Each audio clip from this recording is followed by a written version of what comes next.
Hi, everyone. I'm James Garbutt, And I'm Denny Dumas. and this is the Garbutt Dumas Real Estate Podcast.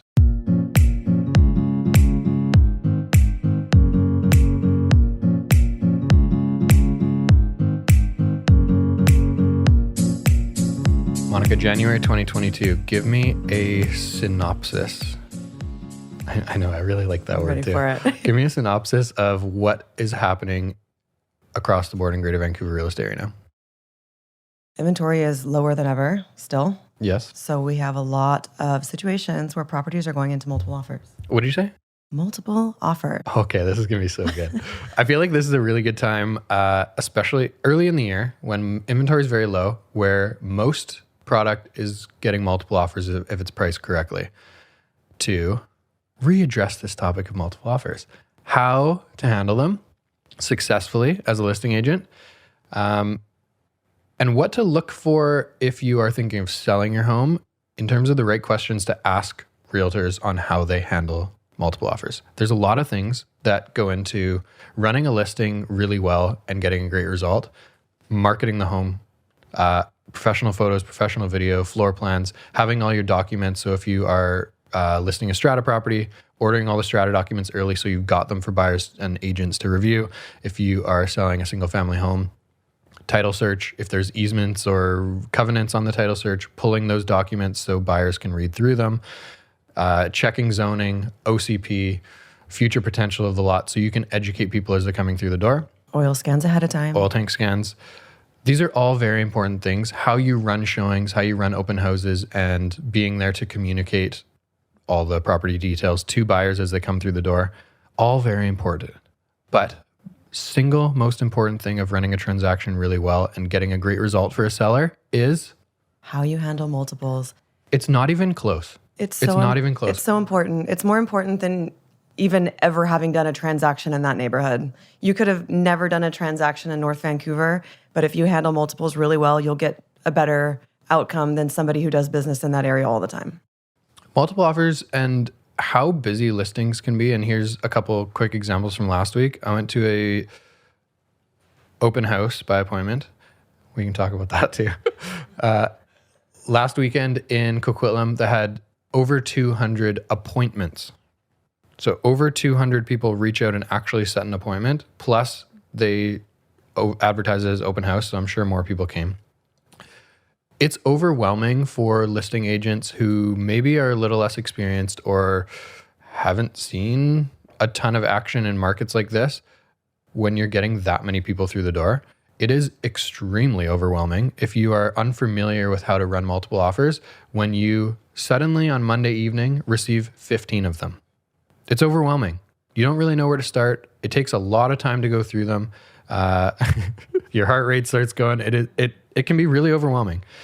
So having a strategy going in, being able to relay that to a seller, one is going to get you more listings, and two is going to get you better results out of those sales so that sellers will refer you because they're going to be pumped that you got them a crazy number. So let's start at the top. What do we do when we handle multiple offers? Let's quickly address the question of if you are not familiar with multiple offers, if you are newer in the industry and you maybe just haven't done a lot of these types of scenarios, where do you go from information? And really it's just communicating with the dominant agents in your market and asking them questions and maybe watching them handle one so you can pick up little things that they do really well. Right. So I think it's really important to gain experience from other agents. There are a lot of realtors out there right now that maybe got licensed 4 to 5 years ago. And if you got licensed 4 to 5 years ago, when you started in the industry, it was during a really, really slow market. So it's quite possible that you're a very experienced agent, but you've never had a multiple offer situation come across your plate as a listing agent. It's totally normal and it's fine. It doesn't mean that you're not a great agent. It just means that you haven't been in that position yet. And it's really important to recognize that and go look for some help. And I think even when I started in a slow market, and my first time going into a seller's market dealing with multiples, it was really important to be surrounded by other agents that knew what the heck they were doing. Let's kind of share our strategy. And really, the summary of this strategy is communicate. As a listing agent, when you don't really know what to expect until the offer deadline. So if your offer deadline is Monday at 5, Tuesday at 5, whatever it is, people will call you all day. Especially if you've got a really busy, nice livable single family home in a nice neighborhood right now. People will call you all day asking, how many offers do you have? And the answer most of the time until close to that deadline is 0. I don't have any. But educate them, help them through the process, give them something to go off, because understand that buyer's agents are struggling right now when markets are moving really quickly. Single family homes are increasing weekly, it seems like, townhomes as well in a lot of the neighborhoods. They're guessing a bit on what to tell their clients that want to purchase this home. So if you're educating them, rather than just saying, I don't know, the deadline's at 5, not sure, call me back then.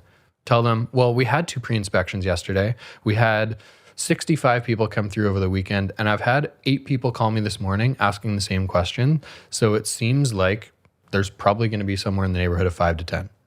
Could be more. Happy to answer this question again in a couple hours that is close to the deadline. Yeah, listing agents help out the buyer's agents. They're bringing you offers. Let them know, give them the information that Denny just described. Like, let them know how many people have called and asked you those same questions. And also give them a little bit of peace of mind. Like, hey, I'm not going to leave you hanging. When I receive a few offers, I will let you know. I'll send out a touch base if we use touch base, or I'll send out a text message or something. I will let you know. Helping out the buyers and building trust with the buyers is actually the first step in a multiple offer situation, getting the most out of it. The buyer needs to feel like they can come to you for information, they can trust what you're saying. It's a really important step, is communicating in a fair way with the buyer's agents. To me, the most important phone calls are once your offer deadline has been met, 6 p.m. on Monday, calling everyone back that has sent an offer. And in my opinion, it is disrespectful not to. To the buyer is putting millions of dollars onto a piece of paper to send to your seller try to buy this home. It takes 3 seconds to call each individual agent and just say, hey, thanks so much for your offer. We actually ended up with 12. I know I told you an hour ago it looked like we were going to get 6 or 7. We ended up with 12. If you'd like to edit anything in your offer, send me a new one in the next 15 minutes. Otherwise, we'll be working with another group because you're quite a ways behind. Like, that's just an example, but just communicating and giving people an opportunity, because most of the time coming in, what actually happens is different than what they think is happening. Right. I think most buyers don't know what to offer because they don't know where it's going to land. They don't want to offer way too much. That's something that I always hear my buyers say, like they're afraid of overpaying. So they don't want to offer way too much. They need some type of guidance of where to land. And often there are buyers in multiple offer situations, and I've been on the buyer's side. Often, there is so much steam left in the tank, but the buyers didn't know where to go because they didn't have any direction from the listing agent.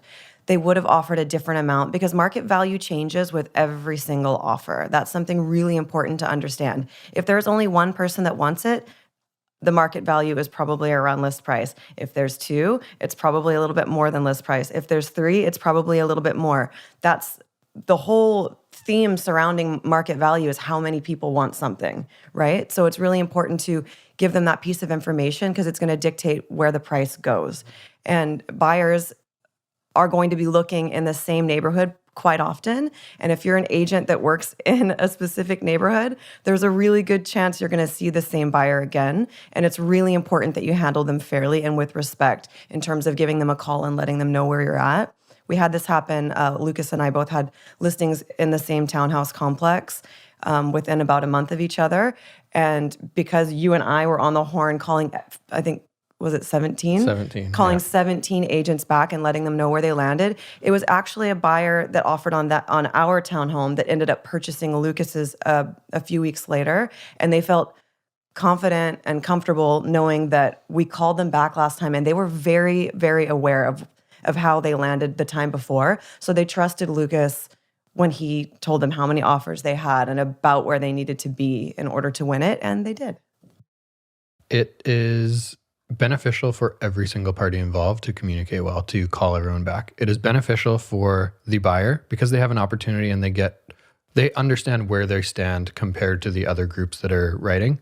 It is beneficial for the seller because usually it results in a better outcome and more money for them. It is beneficial for you as a listing agent in your reputation. Like Monica just explained, agents appreciate the opportunity because they don't really know what they're going into. And it is challenging for a buyer's agent right now to give advice on price because it's changing so quickly. Yeah, I mean, again, like back to that other situation, when you put an offer in, and I had 2 or 3 offers before the cutoff, and we ended up with 17. Yeah. So that changes things big time, right? So it's really important to relay that information. Realtors, if you don't already use TouchBase, you really, really should try it. If you get in multiple offer situations and you're one of those agents that feels uncomfortable talking to that many agents at once, it's really easy to send one TouchBase to every single agent that's viewed the property, and it's just one message that says we've received 15 offers.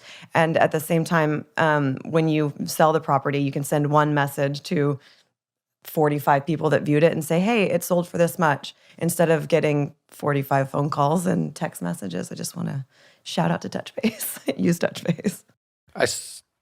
TouchBase is a way to communicate with a lot of people quickly.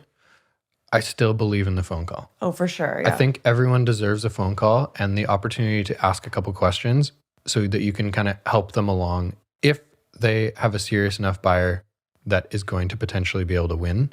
I know when you receive 17 offers on a townhouse, probably 13 or 14 of them just either don't have the budget or aren't willing to go to where this place is going to sell. So it comes down to 3 or 4, but you don't know which 3 or 4 of them are going to be those top 3 or 4 until you make those phone calls. And the TouchBase doesn't give people enough information. Usually it's pretty broad, just saying, hey, we received 15. If you want to improve, let us know.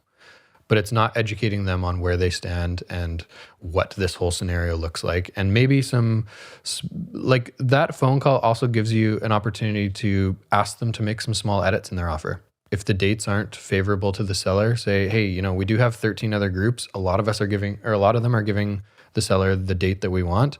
Yours is a few weeks off. Can you make that adjustment as well? Right. Cleaning up the offers is actually something really important that needs to happen during that multiple offer situation. And the only way that can happen is if you as the listing agent read all of the offers. There's usually some really important changes that need to be made. Dates is one of them. There's often interesting terms that different brokerages say that their agents have to use. And if it's not something that if it's not seller friendly language, you want to get that changed, and you want to get it changed before they resubmit a new offer. That way, when the seller puts pen to paper, it's a firm deal. You don't want to pick the best offer and then still be kind of going back and forth, making changes once you've picked the best offer. I think the cleanup stage has to happen before that. And that's something that is quick and easy as long as you just read all the offers. That sounds stupid, but read all the offers. We did a podcast last year, and this is going to continue. These are the 3 most important questions to ask if you are thinking of selling, asking realtors that you're interviewing for the job to sell your home. This is going to continue as long as we keep seeing this market improve, we keep seeing low inventory, and we keep seeing multiple offers. 1 is, how do you market my home? How do you get more people to see my home? 2 is, how do you show it? Are you turning people away? If you only set up an open house window by appointment for 2 hours and those appointments get booked and 20 other people want to see it, what are you doing to accommodate them and get them into the home? And 3, and this is by far the most important thing to ask and to listen to how they handle, is how do you handle multiple offers? Communication is key. It's just the most important. It could mean the difference between $10, $20, sometimes $70,000. And that's going to go a long way if you're a seller that's going to turn around and try to purchase something. Mm-hmm. The $70,000 or $100,000, I've seen it be huge numbers for practically extremely similar properties. And it's all to do with how multiple offers are handled.